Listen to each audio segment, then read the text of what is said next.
ජින්තු පිටිය. ආහා ජින්තු පිටිය.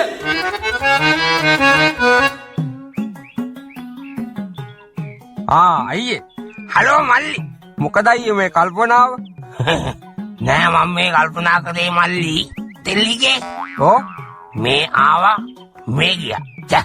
ඉතින් හොඳයිනේ අයියේ. ඒක තෙල්ලිගේ මේ හිගයක් තිබුණෙත් නෑනේ නේද? ඒ වුණාට මල්ලිලා දන්නේ නෑනේ. මොනවද? වැඩන්නේ කතා කරලා වැඩන්නේ. මොනවද දන්නේ නෑ කිව්ව?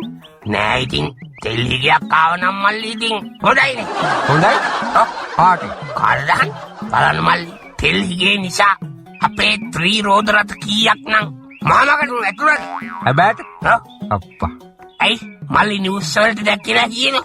මොකද්ද? තෙල් අර්බුදේ හේතුවෙන් ත්‍රී රෝද රථ විශාල සංඛ්‍යාවක් මහා පාරට ඇද වැටුණු බව හවස්ත ලංකා ත්‍රී රෝද රථ හංගමේ පවසයි.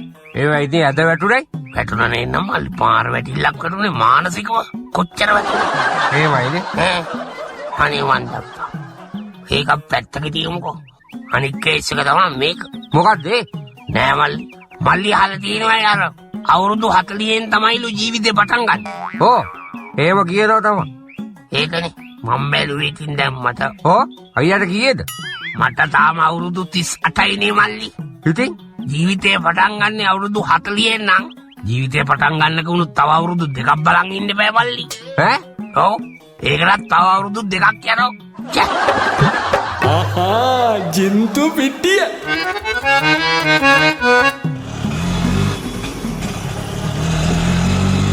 මල්ලි අයියේ. ඇයි පයින්නේ? නගි. බෑයි. නගින්න මල්ලි නගින්න. ඕන්නේ කියන්නේ බලන්න මල්ලි පයින් යනවා දැකලාමයි මම මේ ආවේ. නගින්න මල්ලි.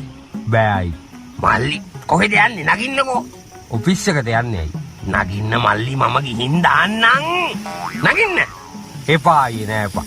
මල්ලි අයියෝ ඔකනේ කියන්නේ ඉතින් නගින්නකෝ. ඕන්නේ අයියේ මේ අයියාගේ මීටරුත් නෑනේ. අයියෝ මල්ලි අපිනේ මොනවා හරි කරගන්න බැරි අය සල්ලි කියන જાතියද ලොකු. කමන්නේ අයියේ මම මෙතන ඉඳන් සහැල්ලු ගුවන් යානයක යන ගානට ඔෆිස් එක ළඟට යන්න අවස්ථාවක් නැහැ. මගේ මේ දුප්පත් කකුල් දෙක තියෙනකන් මම ඔෆිස් එකට පයින් යනවා. ඔෆිස් එකෙන් අවුරුද්දට ගෙදර එනවා පයින්. ඒ කියන්නේ මල්ලිට බෑ මේ අයියා එක්ක යන්න. අයියා එක්ක යන්න පුළුවන්.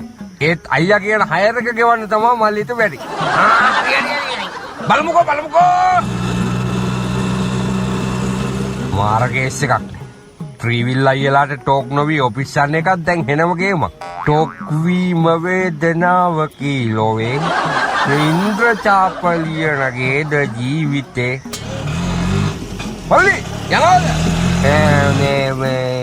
නගින්න මල්ලි. අහෝ මහ මගට අධිපති දේවතාවනි මා ආරක්ෂා කළ මෙන. ඇයි මල්ලි? ආහා ජින්තු පිටිය. සියත FM. දැන් එතකොට මේ පාරම්බ ඉන්ටර්විව් කරන්නේ මේ ත්‍රිවිල් ඩ්‍රයිවර් කෙනෙක්. ත්‍රිවිල් ඩ්‍රයිවර් කෙනෙක් නෙමෙයි යා ත්‍රිවිල් සංගමේ කෙනෙක් යා. ඇයි? ඒ වැඩක් නෑනේ උඹට මගේ ප්‍රෝග්‍රෑම් එකේ මට ඕන එකනේ මං කරන්නේ.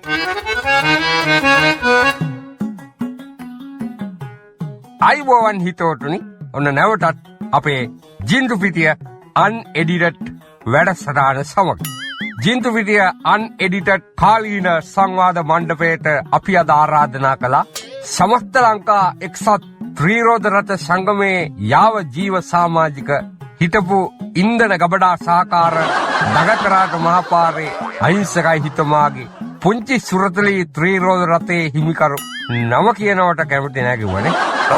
හොඳයි. ඔබ අයිවන් කියලා පිළිගන්නවා. අයිබෝන්. හොඳයි. මුලින්ම අපි අහන්න කැමතියි ඔබෙන්. අද දවස ඔබට කොහොමද හැඟෙන්නේ?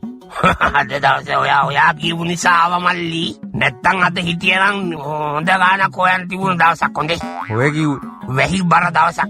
හොඳ කෑලි ටිකක් අද මට සෙට් වෙනවද? ඔක්කොම 500 600 700 කෑලි අද ඔක්කොම. හොඳයි. අපිට කියන්න කොහොමද ඔබතුමා මේ ත්‍රිරෝද රථ රස්සාවට යමු වුනේ? මේමයි. දැන් මම දවසක් ගමනක් ගියා. හරි. දැම්ම අත ටුක්කේකට. හරි. නැවැත්තුවේ නෑ. හරි. ඉතින් හරි වෙන්නේ කොහමද? හරි නෑ නැවැත්තුවේ නෑ. ඊට පස්සේ ඊට පහුවෙන්දාම මමම ත්‍රීවිල් එකක් සල්ලි දීලා ගෙනල්ලා මම මගේ ගමන ගියා. ඒ යන ගමන් හයර් එකකුත් දාගෙන ගියා. ඒ හයර් එක ඉවර වෙනකොටම තව හයර් කෑල්ලක් ඒකත් ගියා. ඔහොම මම යන්න ගියේ ගමන යන්න උනේ නෑ මල්ලි. හයර් වැදුනා එක දිගට. ඔබතුමා එතකොට එදා කොහේ යන්න හිතාගෙනද පාරට බැස්සේ? මල්ලිට කියන්න මල්ලි පිළිගන්නව නම් පිළිගන්න. ඔව්. මම එදා ඉන්ටර්විව් එකකට යන්න ගියේ නාසයි. හරි. කොහෙද ඉතින් එක දිගට හයර් වැදුනානේ. කේස් හයරම ගියා ඉන්ටර්විව් එකට ගියේ නෑ. ඔව්. එදා මම ඒ ඉන්ටර්විව් එකට ෆේස් කරා නම් මල්ලි අද මම නාසයි කියමු. එහෙනම් අද ඔබතුමා මේ වැඩසටහනෙත් නෑ. ඕනේ. ඒකනේ. හොඳයි එහෙනම් අපි කෙටි විරාමයකට යන්න. යා. ආහා ජින්තු පිටිය.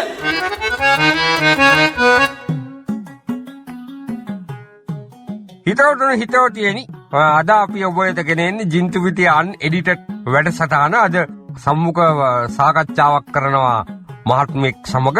මේ සම්මුඛ සාකච්ඡාව සිදු කිරීමේදී ඔබ තමුන්වහන්සේලා බලා සීත භාගත යුතු මතක තියාගන්න ඕන. අපිට මේ කාවවත් අපහසුතාවයට පත් කරන්න ලක් කරන්න නිකන් මේ එහෙම අවශ්‍යතාවයක් නැහැ. හුදෙක් විනෝදයේ පිණිස පමණයි අපි මේ වැඩසටහන ඉදිරිපත් කරන්නේ.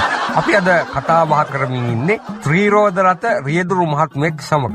අපි දන්නවා මහත්මීනුත් මේ වෙනකොට ත්‍රිරෝද රත රියදුරු වෘත්තියේදී සිටිනවා. ඉතින් ත්‍රිරෝද රතයක් කියලා කියන්නේ අපි කියන්නේ දුප්පතාගේ හිතවට. නමුත් මේ එල්ල වෙන යම්කිසි චෝදනා තොප්පිය හරිනම් ඒ කට්ටිය දාගත්තට කමන්නේ. මොකද ඔය වැරදි කරන කට්ටිය ඉතින් ඒවා වැඩේ. අර අබ කාපු මිනිහගේ මොලේ දනවා කියන්නේ. මහත්මයා ඔබ මොකද හිතන්නේ මේ ත්‍රිරෝද රතවල මිල සම්බන්ධයෙන්? මිල තව වැඩි වෙනවා. කියන්නේ මේ පළවෙනි කිලෝමීටරේ රුපියල් 250-300 වගේ. නෑ මං කිව්වේ ඒක නෙවෙයි. එහෙනම් ත්‍රිරෝද රතවල මිල දැන් ලක්ෂ වෙන ගාණක් වෙනවනේ. දැන් බර ගාණකට කියන්නේ පහුගිය කාලෙත් Facebook එකේ ඔය ගැන කතා වුණා. ඉතින් අද වෙනකොට හිතා ගන්න බැරි විදිහට ත්‍රිවිල් ගණන් ගිහින් තියෙනවා. ඕ හොඳයි ඒ ගණන් යන්නේ හොඳයි. ඇයි හොඳයි කියන්නේ? පරණේව හදලා ඔක්කොම විකුණන්න පුළුවන් වැඩි ගාණට. ඔව්. එතකොට ත්‍රිරෝද රත සේවා ගාස්තු දැන් වැඩිවීම ගැන ඔබේ අදහස කුමක්ද? මම අර කලින් ඔබතුමා උත්තර දුන්න එක ප්‍රශ්නේ පටලවගෙන ඕනම ශේත්‍රයක දියුණුව මනින්නේ ඒ සේවාව මිලෙන් වැඩි වුණාමනේ. ඔව්. අනික බලන්න අපි මොන තරම් අවදානම් ගමනක්ද යන්නේ. ඇයි මොකද්ද අවදානම් ගමක? එහෙන් දාලා මෙහෙන් දාලා අපි කොච්චර අවදානමකද යන්නේ? සිග්නල් දාන්නේ මේ තුරදෙනින් අපි හරවනවා. වාහනයකට ඉඩ දෙන්නේ පුදුම අවදානමක පුදුම හදිසියක කරන රස්සාවක් මේක. දීවර කර්මාන්තේ ඉතින් ඔයිට වඩා එහෙම බැලුවොත් අවදානම්. මල්ලි මේ එහෙමකට ටෝක්ස් දෙන්නේ නෙපා හරිද? මේක අවදානම් ගමනක් අපි යන්නේ රෝද 3ක් උඩ. හරි. තෙල් ටිකක් ගහගෙන මේ අමාරුවෙන් මේ ගමනක මේ කරන්නේ. ඉතින් ගාන වැඩි වෙන්න ඕනේ. සේවා ගාස්තු දෙපැත්තෙන් උලන් වැදෙනවා. වැස්සොත් දෙපැත්තෙන්ම තිබෙනවා. ඉතින් යන මිනිස්සුන්ට මේ හුලං වැදෙනවා. ඒ මිනිස්සුන් අත් වෙනවා. ඒක අපිට කරන්න දෙයක් නැහැ ඉතින්. බ්‍රේක් තියෙන්නේ කකුලට. මොකක්? සමහරවිට මේ ස්විච් එකෙන් ස්ටාර්ට් වෙන්නේ නැහැ. කික් කරන්න ඕන. වමට සිග්නල් දාලා දකුණට හරවනවා. දකුණට සිග්නල් දාලා වමට හරවනවා. කොච්චර අවදානමක්ද අපි කියන්නේ. අපි විතරක් නෙමෙයි අපේ පස්සෙන් ඉස්සරහින් යන මිනිස්සු බව අවදානමකින් යන්නේ. මොකක්? ඒ නිසා සේවා ගාස්තු වැඩි කරලා යුතුයි. මගේ හැඟීම එයයි. මොකක් කියන්නේ? ආහා ජින්තු පිටිය.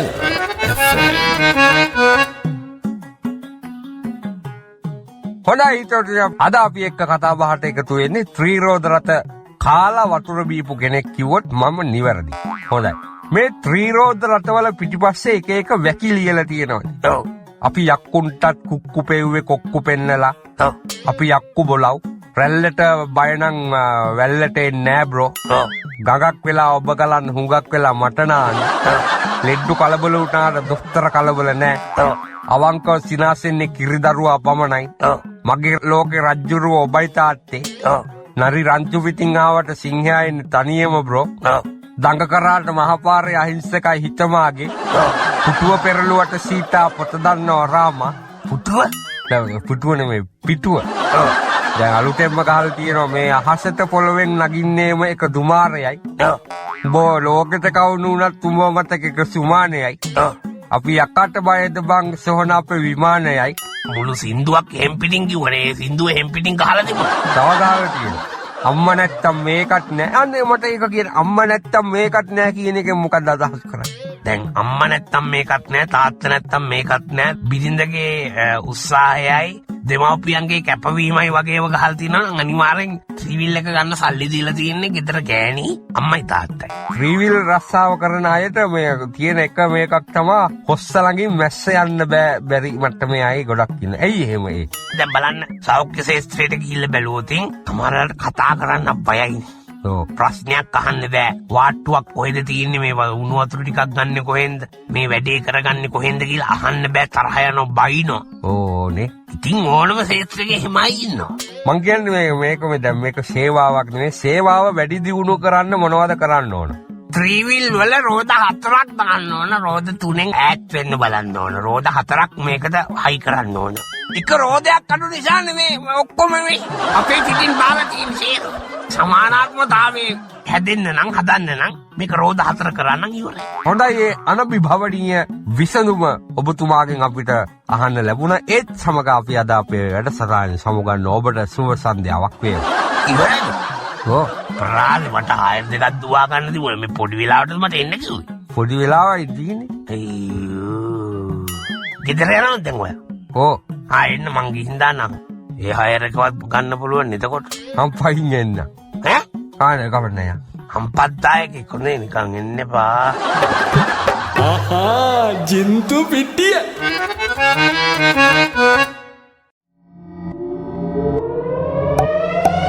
දිනපතා අලුත් වීඩියෝ නරඹන්න ඉහත බටන් එක ක්ලික් කර සියලු FM subscribe කරන්න.